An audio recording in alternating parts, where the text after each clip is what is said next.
Police थाने में inspector विजय 2 साल पुरानी कीरत सिंह केस फाइल का अध्ययन कर रहे होते हैं।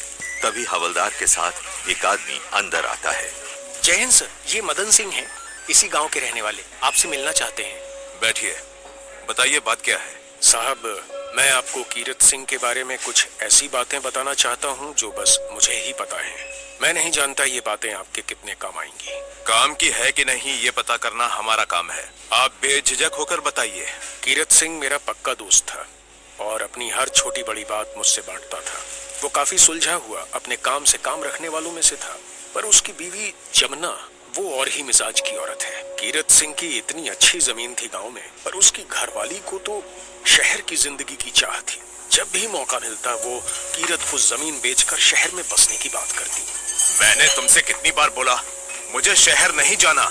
जब खेती से 2 वक्त का खाना मिल रहा है तो ज्यादा लालच करके क्या फायदा। मुझे पट्टी मत पढ़ाओ, मैं तुम्हें कहे देती हूँ, मैं यहाँ ज्यादा दिन तक नहीं रह सकती। आए दिन उन दोनों में जमीन को लेके झगड़ा होने लगा। कीरत को शराब पीने की आदत पहले इतनी नहीं थी, पर अशांति की वजह से अब वो काफी ज्यादा पीने लगा था। रोज रोज की खिटपिट से तंग आके कीरत सिंह अब खेत पे ही ज्यादातर वक्त बिताने लगा था। मैंने उसे अपनी घरवाली से बात करने को भी कहा, लेकिन कोई फायदा नहीं हुआ। उस बेचारे को तो भनक भी नहीं थी कि उसकी पीठ पीछे उसके घर पे क्या चल रहा है। क्या मतलब?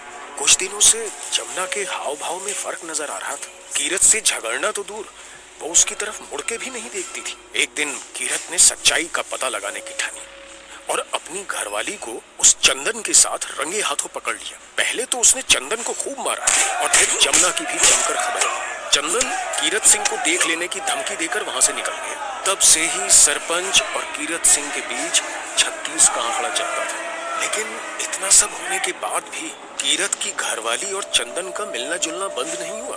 कीरत सिंह इस बात को लेकर और परेशान रहने लगा था।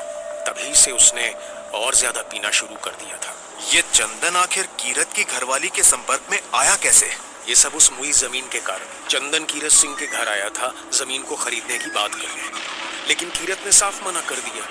पर उसकी घरवाली ऐसा मौका कहाँ जाने देती। उसने कई बार कीरत को चंदन की बात मान लेने को बोला, पर कीरत अपनी पुरखों की जमीन किसी कीमत पर बेचने को तैयार नहीं हुआ। पर फिर जमुना ने कीरत के मरने के बाद वो जमीन चंदन को क्यों नहीं बेची?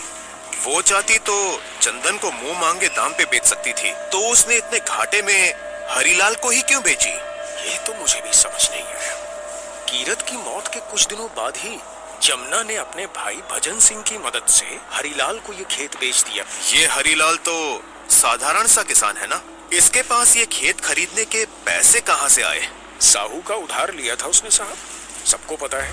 पर बेचारे की फसल हर बार खराब हो जाती है। मुझे लगता है चंदन ही काला जादू करके हरीलाल की फसल बर्बाद कर रहा है।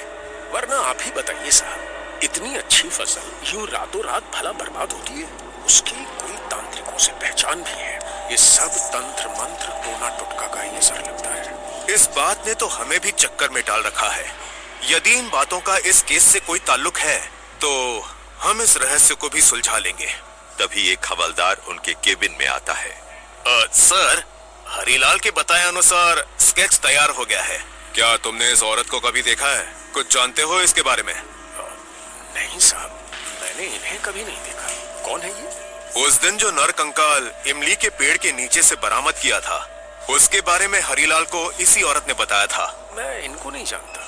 वैसे मेरी आपसे एक गुजारिश थी, जो मैंने आपसे बोला है वो सब आप किसी को मत बताइएगा, वरना वो चंदन मुझसे भी दुश्मनी पाल लेगा।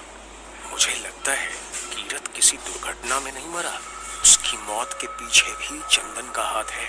फिक्र मत करो मदन सिंह, अगर इसमें कोई साजिश है तो हम उसके तह तक जाके सच को पता लगाएंगे। तुम निडर होकर जा सकते हो, इस पे भी नजर रखना। जब तक ये केस सुलझ नहीं जाता, हर एक व्यक्ति हमारे शक के घेरे में है। कुछ देर बाद इंस्पेक्टर रिकॉर्ड रूम में कीरत दुर्घटना केस की फाइल पढ़ते हैं। तभी उन्हें ऐसा लगता है कि कोई खिड़की के बाहर उनको छिप कर देख रहा है। वो उठकर खिड़की के पास आते हैं, पर कोई दिखाई नहीं देता। कौन है वहाँ? तभी अलमारी के ऊपर से एक फाइल नीचे गिरती है। इंस्पेक्टर विजय फाइल का नाम पढ़ के एक क्षण के लिए रुक से जाते हैं। त्यागी? अरे ये तो वही है जिसका नाम ज्योति ने हरीलाल को बताया था। जिसे वो 3 लोग मार रहे थे। कहीं वो कंकाल। क्या विनोद की फाइल इस केस में कोई नया मोड़ लेके आने वाली थी? क्या इंस्पेक्टर विजय ज्योति तक पहुंच पाएंगे? कहानी जारी रहेगी।